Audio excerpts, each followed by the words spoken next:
نبی صلی اللہ علیہ وسلم نے فرمایا مغرب سے پہلے 2 رکعتیں پڑھو، مغرب سے پہلے 2 رکعتیں پڑھو، اور پھر تیسری دفعہ فرمایا وہ شخص جو چاہے، کراہیت ان یتخذ الناس سنتاً، اس بات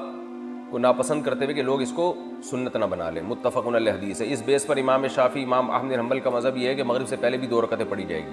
احناف کے ہاں آپ کو پتہ ہے خلفائے راشدین کے عمل کی بہت زیادہ ویلیو ہے۔ خلفائے راشدین مغرب سے پہلے 2 سنتوں کے قائل نہیں تھے، ان کے ہاں تعجیل مغرب کا حکم تھا۔ تو احناف کے ہاں یہ حدیثیں منسوخ ہیں،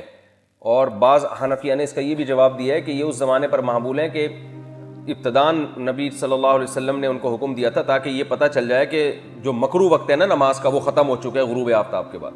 پھر جب تعجیل مغرب کا بہت زیادہ حکم دیا گیا تو پھر صحابہ کرام نے یہ نماز ترک کر دی، جیسے کہ خلفائے راشدین سے ثابت ہے۔ تو اس طرح تمام احادیث میں تطبیق ہو جاتی ہے۔ بہرحال جائز آج بھی پڑھنا ہے، کوئی ناجائز نہیں ہے۔ ایسا نہیں ہے کہ حناف نے ان احادیث کو یہ کہا ہو کہ یہ گویا ایسی منسوخ ہوئی ہیں کہ عمل ہی ایسا نہیں ہے، بلکہ جو اس میں صحیح قول ہے، جو دلیل کے لحاظ سے مضبوط قول ہے، وہ یہ ہے کہ امام کو چاہیے کہ سورج غروب ہوتے ہی جلد سے جلد نماز پڑھائے۔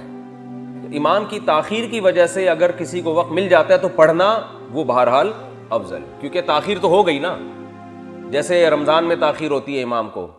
افطاری کی وجہ سے یا کسی اور وجہ سے، جیسے ہم اپنی مسجد میں 2 منٹ کا ٹائم دیتے ہیں کیونکہ اذان کے فوراً بعد اگر جماعت کھڑی ہو جائے بہت سے لوگوں کی جماعت نکل جاتی ہے، کبھی اذان مختصر ہو رہی ہے کبھی لمبی ہو رہی ہے، تو کسی بیس پر اگر 2-4 منٹ کا وقفہ دیا جا رہا ہے تو پھر اس دوران پڑھ لینا چاہیے ان حدیث کے پیش نظر، سمجھتے ہو؟ لیکن دونوں دلائل کی وجہ سے تطبیق یہ دی گئی ہے کہ امام کو چاہیے کہ جلد سے جلد نماز پڑھائے، اس دوران اگر کسی کو موقع ملتا ہے تو پڑھ لے، الگ سے ان کو ٹائم نہیں دیا